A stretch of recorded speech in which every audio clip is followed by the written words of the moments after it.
Very good morning అండి. జగన్మోహన్ రెడ్డి గారికి ఎన్నికల సంఘం వారు నోటీసులు జారీ చేశారండి. నిన్న ఈ నోటీస్ జారీ చేశారు. ఏమిటంటే ప్రతిపక్ష నాయకుడు చంద్రబాబు నాయుడు గారి మీద జగన్ గారు ఈ ఎన్నికల క్యాంపెయిన్లో అనుచిత వ్యాఖ్యలు చేశారు అనేది ఆరోపణ. దాని మీద ఒక నోటీస్ ఇచ్చి 4 పేజీల నోటీస్ ఇచ్చారండి.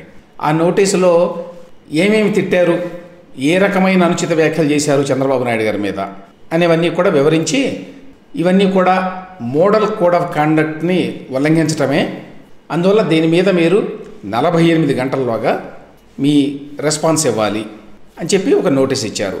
ఇదేంటంటే అంతకుముందు వరలరామయ్య గారు కంప్లైంట్ చేశారు. ఆ కంప్లైంట్ మీద బేస్ చేసుకున్నాను అనమాట. దీని మీద ఈనాడు జ్యోతిలో పెద్ద పెద్ద వార్తలు వచ్చినాయి.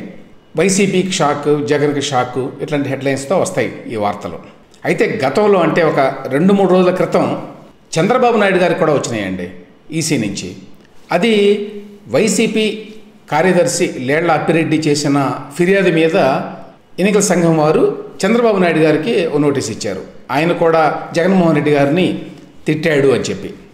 ఈ లేటెస్ట్గా జగన్మోహన్ రెడ్డి గారు అన్న మాటలు ఏమిటి, దేని మీద ఇచ్చారు ఈ నోటీస్ అంటే, ఈ చంద్రబాబును పట్టుకొని మనిషా లేదా ఒక శాడిస్టా అని చెప్పి అన్నాడని, అలాగే హ్యాబిచువల్ అఫెండర్ అంటే ఎప్పుడూ నేరాలు చేసేటువంటి వ్యక్తి, నేర ప్రవృత్తి గల వ్యక్తి అని చెప్పి చంద్రబాబు నాయుడిని అన్నాడని, అలాగే అరుంధతి సినిమాలో ఆ క్యారెక్టర్ ఉంది కదా, నిన్ను వదల బొమ్మాళి అని చెప్పి పశుపతి అని పిలిచాడని చంద్రబాబు నాయుడిని, అలాగే ఈ పెన్షన్లను ప్రస్తావిస్తూ 31 మంది చావులకు కారణమైనటువంటి హంతకుడు చంద్రబాబు నాయుడు అని చెప్పి వ్యాఖ్యానించాడని, ఇట్లాంటివన్నీ కూడా వరలరామయ్య గారు ఏవైతే రాశారో అవన్నీ కూడా పెట్టి 4 పేజీల నోటీస్ని ఈసీ వారు ఇచ్చారండి.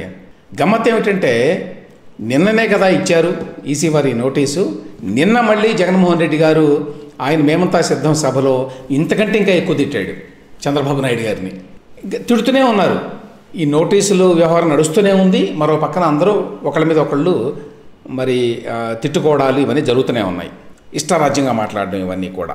ఇక్కడ పాయింట్ ఏమిటంటే అసలు ఎన్నికల సంఘం వారు చెప్పేటువంటి మోడల్ కోడ్ ఆఫ్ కండక్ట్ ఏదైతే ఉందో అది ఏమిటి, అసలు దాన్ని ఉల్లంఘిస్తే ఎటువంటి చర్యలు ఉంటాయి అనేది కదా కీలకం. ఇప్పుడు నోటీస్ ఇచ్చారు జగన్మోహన్ రెడ్డి గారికి, లేకపోతే చంద్రబాబు నాయుడు గారికి, లేక మరొకరికి.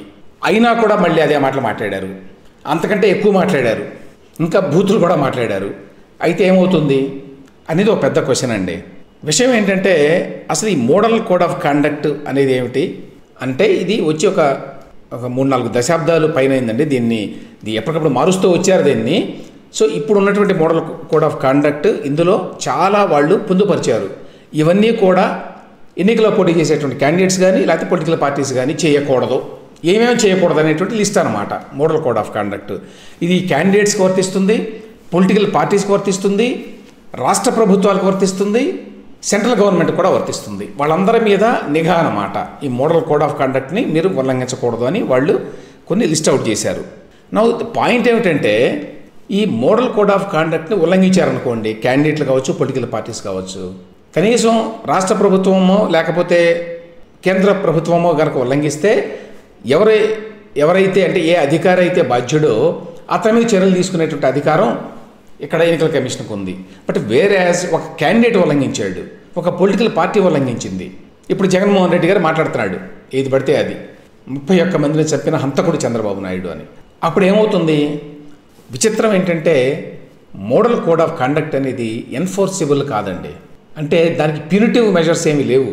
ఇప్పుడు ఒక చట్టాన్ని మీరు ఉల్లంఘిస్తే దానికి తగిన శిక్ష ఉంటుంది. ఐపీసీలో కోర్టు వారు నిర్ణయించి ఒక శిక్ష వేస్తారు, ఫైనో, జైలు శిక్షో, మరొకటో.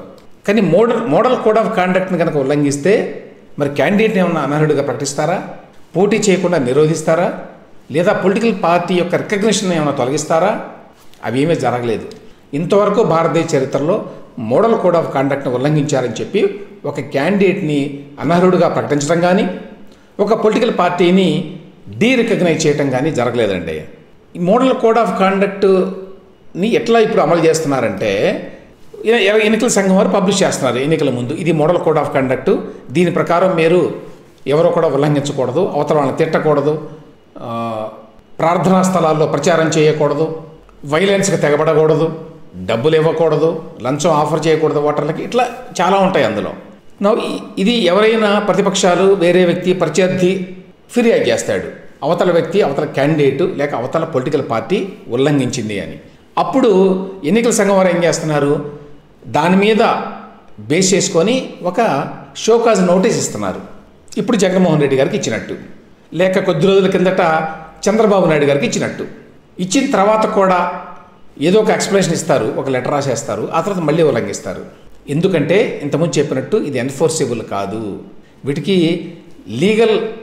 లీగల్గా ఎన్ఫోర్స్ చేసేటువంటి ప్రొవిజన్స్ చట్టంలో లేవు.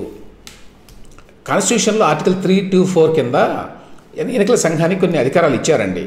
దాని కిందనే ఎంసీసీ ఇవన్నీ కూడా ఫార్ములేట్ చేశారు. అయితే ఎంసీసీ అనేది ఒక మోడల్ అన్నారు, అందుకనే it's a model code of conduct. అంతేగాని ఇది మీరు ఉల్లంఘిస్తే మీకు శిక్ష పడుతుంది అనేది లేదు. అందువల్లనే క్యాండిడేట్లు కానీ పొలిటికల్ పార్టీస్ కానీ ఏమాత్రం పట్టించుకోవడం వల్ల ఎన్నికల సంఘం వారి ఈ మోడల్ కోడ్ ఆఫ్ కాండక్ట్ని, ఎన్నికల నియమావళి అంటారు కదా, ఆ నియమావళిని వాళ్ళు ఏం పట్టించుకోవట్లా. అందుకనే జగన్మోహన్ రెడ్డి గారు నిన్ననే మరి నోటీసు తీసుకొని కూడా మళ్ళీ అదే మాటలు మాట్లాడాడు, అంతకంటే ఎక్కువ మాట్లాడాడు.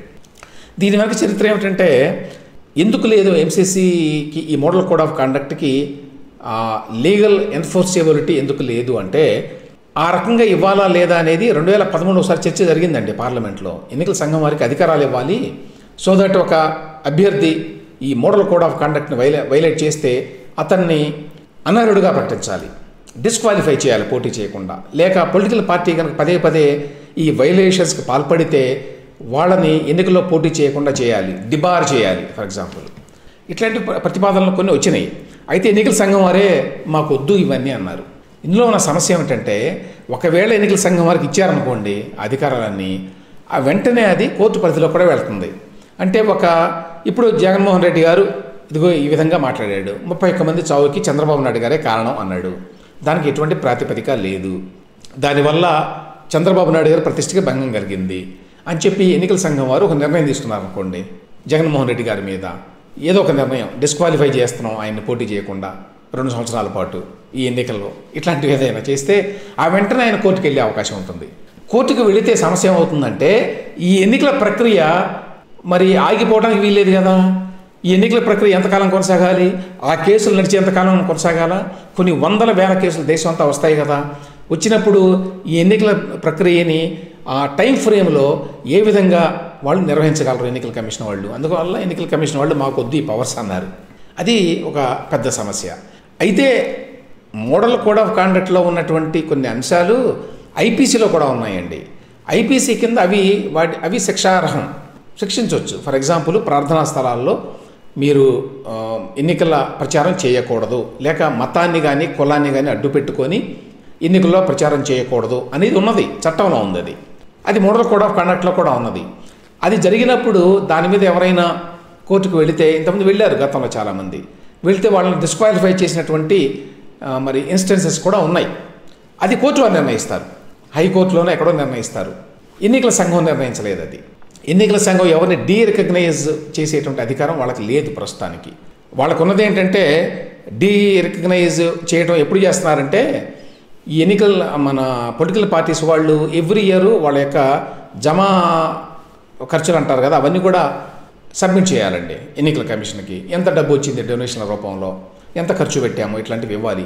మ్యాండేటరీగా వాటిని ఎవ్రీ ఇయర్ సబ్మిట్ చేయాలి. అట్లా సబ్మిట్ చేయకపోతే కొన్ని సంవత్సరాల పాటు అప్పుడు రికగ్నైజ్ చేస్తున్నారు. కానీ మళ్ళీ సబ్మిట్ చేసిన తర్వాత మళ్ళీ రికగ్నైజ్ చేస్తున్నారు. అది ఒకటే జరిగింది నాకు తెలిసి ఈ మధ్యకాలంలో. అంతకుమించి ఏ అభ్యర్థిని కానీ ఏ పొలిటికల్ పార్టీని కానీ రికగ్నైజ్ చేయటం కానీ డిబార్ చేయటం కానీ పోటీ చేయకుండా ఇతరత్ర ఏ రకమైన కఠినమైన ఈ చర్యలు తీసుకోవడానికి అవకాశం లేదన్నమాట. అందువల్లనే ఇష్టారాజ్యంగా ఈ విధంగా బిహేవ్ చేస్తున్నారండి. ఈ ఫిర్యాదులు కూడా అందుకనే ఇంత చిల్లరగా తయారైనాయి. ఉదాహరణకి లేటెస్ట్గా ఒకటి చూశాను. సుజనా చౌదరి గారు, కేశినేని చిన్ని గారు వీళ్ళ మీద ఒక ఫిర్యాదు చేశారు వైసీపీ వాళ్ళు. ఏంటో తెలుసా, వారు ఎన్నికల ప్రచారానికి వెళ్తున్నారు. అక్కడెక్కడో ఒక కార్యక్రమంలో మరి ఒక టెంపుల్లో ఏమున్నదో అక్కడ తెలియదు, లేకపోతే జనమే ఒక హారతి తీసుకొచ్చి కొంతమంది ఆడవాళ్ళు హారతి పట్టారు. హారతి పట్టి బొట్టు పెట్టారు. బొట్టు పెడితే ఆ హారతి పళ్ళెంలో మరి 100 రూపాయలు 1000 రూపాయల నోటు వేశారట సుజనా చౌదరి గారు. మరి సమర్పించారనాలేమో, సమర్పించారన్నమాట ఆ హారతి పళ్ళెంలో. దాని మీద వైసీపీ వాళ్ళు పెద్ద ఎత్తున సాక్షిలో వేసుకోవడం, సాక్షి టీవీలో ఒక పెద్ద వార్త, సాక్షి పత్రికలో ఒక పెద్ద వార్త, ఆ తర్వాత దాని మీద అధికారికంగా ఎన్నికల సంఘాన్ని కంప్లైంట్ చేయటం, ఈ విధంగా లంచం ఇచ్చారు కాబట్టి చర్యలు తీసుకోవాలి అని. ఒక పాయింట్ ఏమిటంటే, ఆ విధంగా హారతి పళ్ళెంలో డబ్బులు అక్కడ ఉంచడం అనేది పళ్ళెంలో అదొక సాంప్రదాయం. తర్వాత పట్టపగలే అందరి ముందు అక్కడ వందలాది మంది జనం ఉండగా ఆ విధంగా ఒక 100 రూపాయలు 1000 రూపాయల నోటు అందులో పెడితే లంచం అనేది అట్లా ఉండదు. లంచం ఎట్లా ఉంటుంది?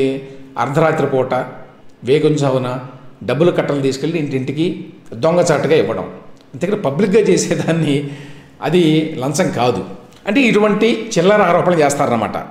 అది పాయింట్ ఇక్కడ. ఇటువంటి చిల్లర ఆరోపణలు చేయటం ఇవన్నీ కూడా పబ్లిసిటీ కోసం మాత్రమే ఉపయోగించుకోవడం జరుగుతోందండి. ఇప్పుడు జగన్మోహన్ రెడ్డి గారి మీద లేక చంద్రబాబు నాయుడు గారి మీద చేసే ఆరోపణలు కూడా ఇంతే. వాటి వల్ల ఏమీ ఉండదు, ఏమీ జరగదు. ఎందుకంటే ఎన్నికల కమిషన్కి మోడల్ కోడ్ ఆఫ్ కండక్ట్ విషయంలో వాళ్ళకి టీత్ లేదన్నమాట. అంటే కోరలు లేవు, పవర్ లేదు వాళ్ళకేమి. జస్ట్ ఈ షోకాజ్ నోటీసులు ఇవ్వడము, ఏదో ఒక సమాధానం ఇస్తారు వీళ్ళు, ఆ సమాధానంతో సంతృప్తి పడ్డము. లేదు, మీ సమాధానం సంతృప్తికరంగా లేదు కాబట్టి మీరు మరొకసారి ఈ పని చేయము అని చెప్పి మీరు మాకు లెటర్ రాయండి అని మళ్ళీ ఇంకో లెటర్ పంపిస్తారు. అంతకుమించి ఏం జరగదండి. ఈ మోడల్ కోడ్ ఆఫ్ కాండక్ట్ విషయంలో కొన్ని మార్పులు జరగాలి అనేది చాలా కాలంగా జరుగుతోందండి. చాలా కాలంగా ఆ వాదన ఉంది.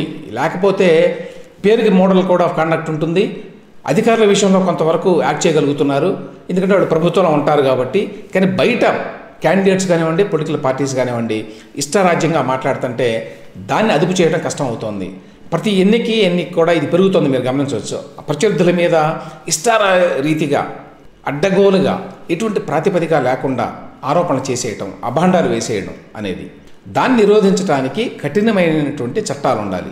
ఈ మోడల్ కోడ్ ఆఫ్ కండక్ట్లో ఈ విషయాలన్నీ ఉన్నా కూడా నేను ఇంతకుముందు చెప్పినట్టు వాటిని ఎన్ఫోర్స్ చేయడానికి అవకాశం లేదు కాబట్టి ఎన్నికల సంఘం ఈ విషయంలో ఏమీ చేయలేకపోతోంది. దీని మీద ఏదో ఒకటి జరగాలి. ఇదే సందర్భంలో ఇంకొక పాయింట్ చెప్పాలండి. అదేంటంటే, ఈ డబ్బులు కూడా పట్టుకుంటారు. ఎన్నికల సందర్భంలో పోలీసులు అంతా రోడ్ల మీద నిలబడి వెహికల్స్ని సెర్చ్ చేస్తారు, సీజ్ చేశామని వార్తలు వస్తాయి. లక్షలు కోట్లు ఇవన్నీ కూడా.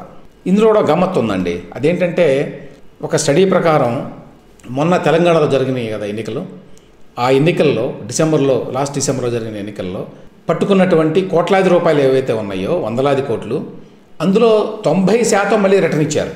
పట్టుకున్నప్పుడు పేపర్లో పెద్ద వార్తలు వస్తాయండి, అక్కడ 5 కోట్లు పట్టుకున్నారు, ఇక్కడ 30 కోట్లు పట్టుకున్నారు, అక్కడ 10 కోట్లు పట్టుకున్నారని. కానీ తర్వాత గప్చిప్పుగా ఆ డబ్బులు వెనక్కి ఇచ్చేస్తారు. ఎందుకంటే వీళ్ళు పట్టుకున్న ప్రతి డబ్బు కూడా అక్రమం కాదు, ఎలక్షన్ రిలేటెడ్ కాదు, మామూలుగా వ్యవహారాలు నడుస్తుంటాయి కదా, పట్టుకొని ఊరికి పబ్లిసిటీ కోసం వేసుకుంటారు భారీ ఎత్తున. ఆ తర్వాత 1-2 దొరుకుతాయి అనుకోండి, అసలు దొరకవని కాదు, కానీ 90% మళ్ళీ రిటర్న్ ఇస్తారు అని దీన్ని చాలామంది ఎన్జిఓలు దాన్ని బయటపెట్టారు. 90% మళ్ళీ వెనక్కి వస్తున్నాయి, అందులో ఏమీ లేదని. తాజాగా వీళ్ళు ఒక వార్త ఇచ్చారండి, ఎవరు సాక్షి వాళ్ళు, మొన్న కూడా మాట్లాడాను. మార్గదర్శి వారి దగ్గర మేము పట్టుకున్నారని చెప్పి పెద్దగా రాసుకున్నారు. మరి మిగతా పేపర్లో సరిగ్గా రాయలేదు ఎవరు, వీళ్ళేమో పూర్తిగా నిజాలు రాయారు కాబట్టి విషయం తెలియదు. వీళ్ళు ఏం చెప్తున్నారంటే, విశాఖపట్నంలో 51,99,000 రూపాయలు నగదు, 36 లక్షల రూపాయలు చెక్కులు ఉన్నాయట. ఎవరు? మార్గదర్శి ఉద్యోగుల దగ్గర. వాళ్ళు వెళ్తుంటే స్కూటీ మీదనో వాళ్ళని పట్టుకొని ఏదో చేశారు. వీళ్ళు దాన్ని నెగిటివ్గా ఏదో రాసుకుంటారులేండి, ఆ డబ్బులు మావే ఇచ్చేయండి అని చెప్పి మార్గదర్శి వాళ్ళు తిరుగుతున్నారు అక్కడ అని. తిరుగుతారు సహజంగానే. ఆ డబ్బులకి ఇదిగో లెక్క ఉంది, వాట్ ఎవర్ అకౌంట్స్ సబ్మిట్ చేసి డబ్బులు తీసుకుంటారు. కాబట్టి ఇట్లాంటి వార్తలు వచ్చినప్పుడల్లా ఇవన్నీ పట్టుకున్నారు, ఇదంతా అక్రమం అని చెప్పి అనుకోవడానికి లేదు. 90% డబ్బులు మళ్ళీ వెనక్కిస్తారన్నమాట. అది ఇక్కడ గమనించాల్సిన ఇంపార్టెంట్ విషయం. ఇక ఈ మోడల్ కోడ్ ఆఫ్ కండక్ట్కి సంబంధించి జగన్మోహన్ రెడ్డి గారికి, చంద్రబాబు నాయుడు గారికి, ఇట్లాంటి వాళ్ళందరికీ నోటీసులు ఇవ్వడం గురించి ఇంకా చాలామందికి ఇస్తున్నారు కదా నోటీసులు అన్నీ కూడా. వాటి యొక్క ప్రభావం దాదాపుగా నిల్లండి నేను చెప్పిన దాని ప్రకారం. అంటే మోడల్ కోడ్ ఆఫ్ కండక్ట్కి సంబంధించి ఇచ్చే నోటీసులని అవి నోటీసులు మాత్రమే, వాటికి ఏ రకమైన కోరలు లేవు. వాళ్ళు ఉల్లంఘించారు కాబట్టి వాళ్ళ మీద ఎటువంటి చర్యలు తీసుకోవడానికి ఇప్పుడున్నటువంటి వ్యవస్థలో ఎన్నికల సంఘానికి అధికారాలు, జ్యుడిషియల్ అధికారాలు లేవు. అందువల్ల ఈ అరాచకం ఇంకా నడుస్తూనే ఉంటుంది. ఇష్టారాజ్యంగా మాట్లాడేవాళ్ళు మాట్లాడుతుంటారు. ఎస్పెషల్లీ జగన్మోహన్ రెడ్డి గారు లాంటి వాళ్ళు దీన్ని బాగా అవకాశంగా తీసుకొని ఇష్టారీతిన రాజకీయ ప్రత్యర్థుల మీద ఉన్నవి లేనివి ఫేక్ ప్రాపగండా ఒకటే కాదండి, బూతులతో సహా అన్నీ మాట్లాడుతున్నారు. దాన్ని నిరోధించడానికి ఖచ్చితంగా ఎంసీసీలో కొన్ని మార్పులు చేయాల్సిన అవసరం అయితే ఉంది.